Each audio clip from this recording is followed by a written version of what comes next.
আজকে রান্না করব হালকা মশলা দিয়ে খাসির মাংস, লাউ দিয়ে ঝোল। প্রথমে খাসি মাংসটা আমি ধুয়ে নিছি, এর মধ্যে এখন লেবু রসটা দিলাম, একটু গন্ধ যাতে না করে মাংসটা, এই জন্য লেবু রস দিলাম। দিয়ে দিলাম এর মধ্যে সামান্য লবণ। লবণটা আমি কম দিলাম, এখন পরে লাগলে আবার দিব, কারণ রোজার মাসে লবণ একটু বেশি হয়ে যায় তরকারিতে। দিয়ে দিলাম সয়াবিন তেল। এখন আমি মাংসটা একটু নাড়াচাড়া করে নিব।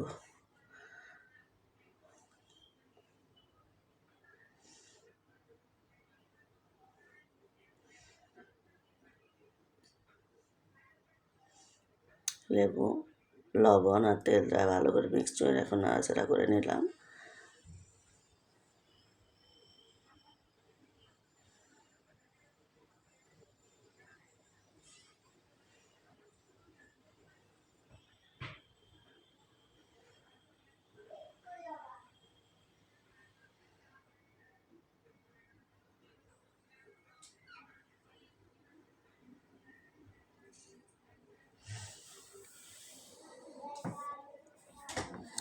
আদা পেস্ট দিয়ে দিলাম হাফ চামচ, রসুন পেস্ট দিয়ে দিলাম হাফ চামচ, কাঁচামরিচ দিয়ে দিব, কারণ খাসি মাংস এখানে আমি যেহেতু লাউ দিয়ে রান্না করব এই জন্য কাঁচামরিচটাও দিলাম বাটা। এখন দারচিনি, এলাচ, লবং দিয়ে দিলাম, তেজপাতা দিয়ে দিলাম। মশলাটা একটু ভালো করে আবার কষায় নেব।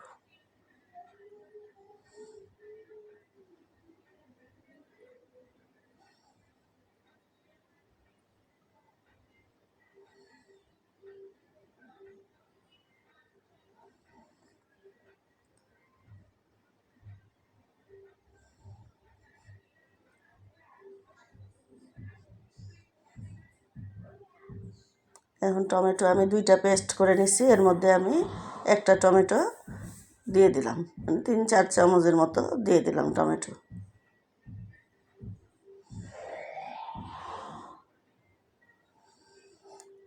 ভালো করে আবার আরেকটু কষাই নেব।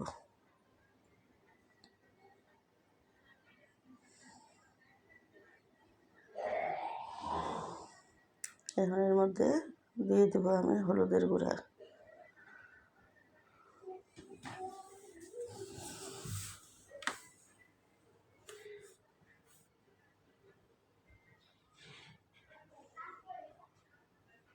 হলুদের গুঁড়াটাও আমি অল্প একটু দিছি।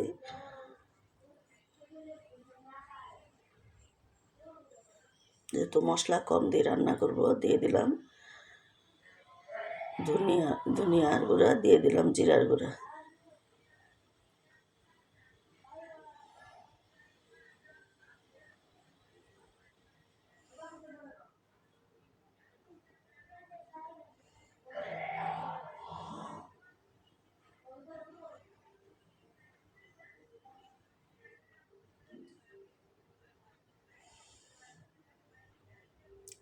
ভালো মতো একটু মশলাটা নাড়ে নিলাম।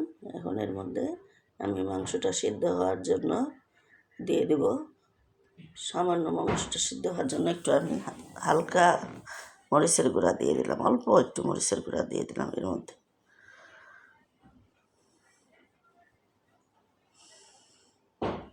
তো কালারের জন্য আসলে মরিচের গুঁড়াটা দেওয়া হলো।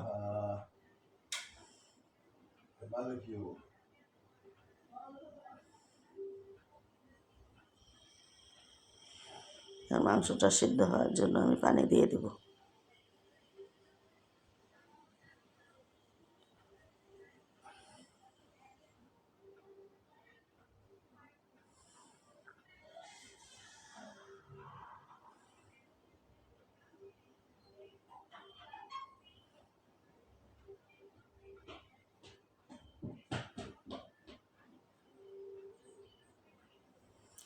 ঢাকনা দিয়ে ঢাকে রাখবো 20 মিনিটের জন্য। 20 মিনিট পরে যে মাংসটা আমার বলক দিছে, এখন আমি ভালো মতো একটু নাড়াচাড়া করে নেব।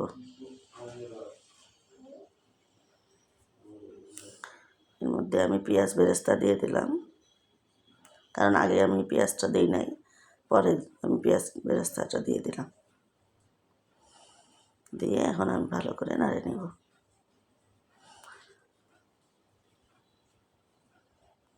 যতবার একটু করে মশলা দিছে ততবারই কিন্তু আমি কষায় নিছি ভালো করে, আবারও বারবার কষায় নিলাম।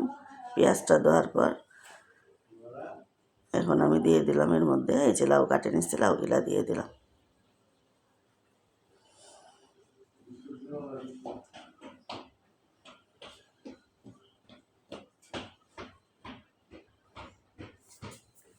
আমি কিন্তু ভালো মতো নাড়াচাড়া করে নেব।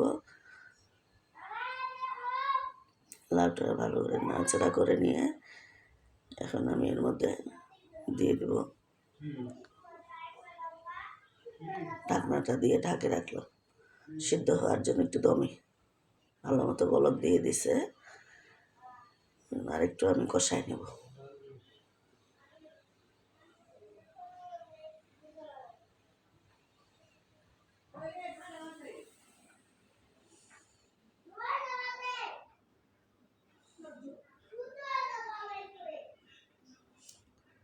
আবার একটু ঢাকে রাখবো,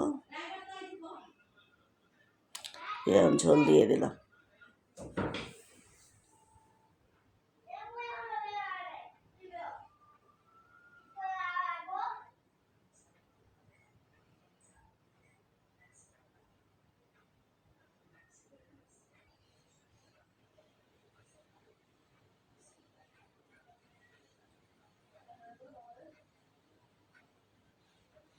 সামান্য একটু গরম মশলা দিয়ে দিলাম, রাঁধুনি গরম মশলাটা দিয়ে দিলাম।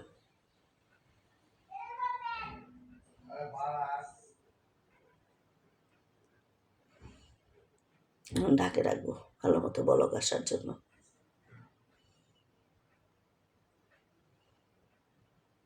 লাউটাও আমার সিদ্ধ হয়ে গেছে, যে সুন্দর বলক আসছে। রসা রসা হয়ে গেছে তরকারিটা আমার।